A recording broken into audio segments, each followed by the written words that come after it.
Boa tarde, bom dia, boa noite. Eu sou o Sérgio Vinícius, estudante de História da UFES.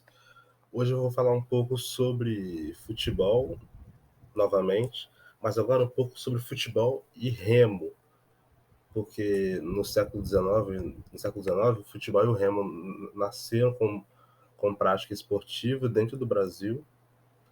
O futebol nasceu a partir das elites brasileiras que mandavam os jovens, mandavam os adolescentes, os jovens para estudar fora do Brasil, e a partir do momento que eles iam para fora do Brasil, eles traziam os conhecimentos esportivos, inclusive o futebol, para o Brasil.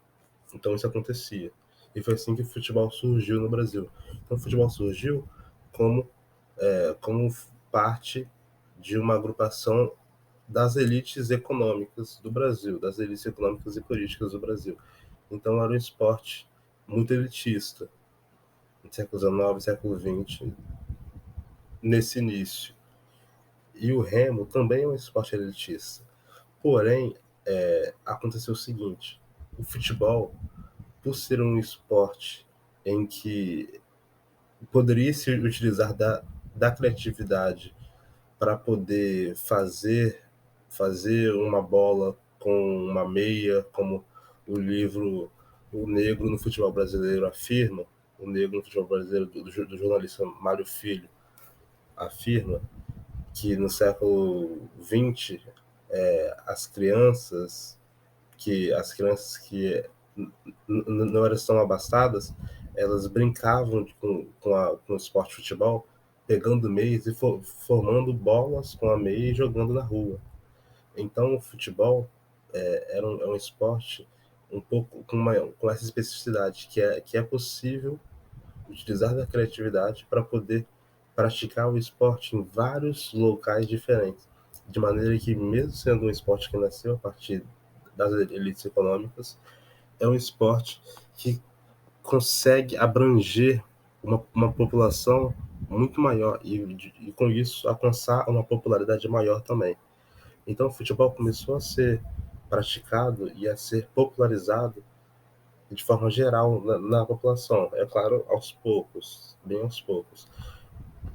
De maneira que o remo, que também nasceu pelas elites econômicas e políticas do Brasil, se manteve dentro desse distanciamento com a maioria da população.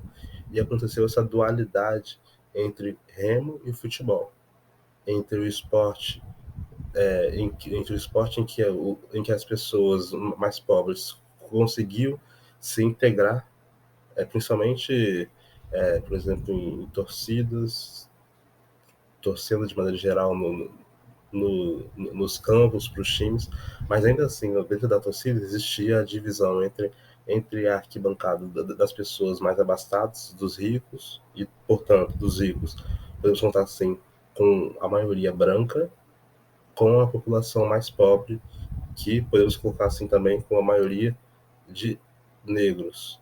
Então acontecia essa divisão também dentro das torcidas, dentro do futebol.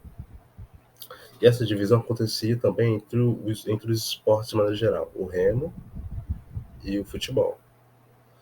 O remo se manteve distanciado da população, de maneira que o remo era visto como o melhor esporte de todos, por ser um esporte da elite, um esporte de quem seria superior. Então é assim que sempre foi entendido, dentro desse período do século XX, do início do século XX, essa relação entre os esportes. O remo era um esporte brasileiro, mas era um esporte brasileiro que somente os brancos ricos conseguiam se equivaler, conseguiam colocar em prática. Então isso acontecia muito dentro do esporte brasileiro, e o futebol acabava por ser o esporte que mesmo sendo elitista também, e inclusive com muitos clubes não aceitando negros, e com muitos clubes que, inclusive, antes de aceitar negros, não aceitavam nem brasileiros, como principalmente no século XIX, tinham muitos clubes do Brasil que só aceitavam estrangeiros para jogar futebol aqui. Aí passaram a admitir brasileiros, mas a admitir só brancos. Então, o esquema foi mudando aos poucos, de maneira que essa dualidade ainda assim se manteve.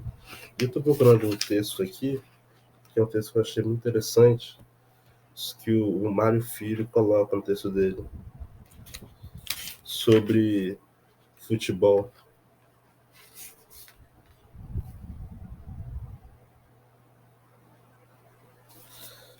Nesse texto aqui, ó, aqui, eu vou ler um trecho da página 50 do jornalista Mário Filho, do livro O Negro no Futebol Brasileiro.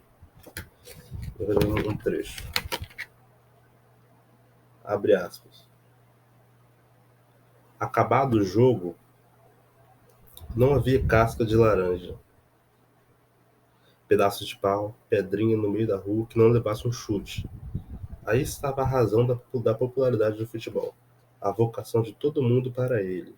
Vocação que se revelava à primeira vista, como o amor, às vezes tarde demais. O torcedor já entrando em anos, pai ou avô, contentando-se só em torcer pelos filhos, pelos netos, uma prova de que, se ele fosse moço, também daria para a história. Os velhos tinham de se contentar só em ver, em jogar por dentro, com saudade dos tempos idos. Os moços, porém, cheios de vida, não podiam se contentar só em ver. Tinham de jogar entrando para um clube, fundando outro, de qualquer maneira, num campo de verdade, numa pelada, num recreio de colégio, no meio da rua, os moleques confundindo com os meninos de família direita. Como acabaria aquilo? Bastava olhar para o Bangu. É que o Bangu aqui era um time, foi um dos primeiros times do futebol do Rio de Janeiro que aceitava negros.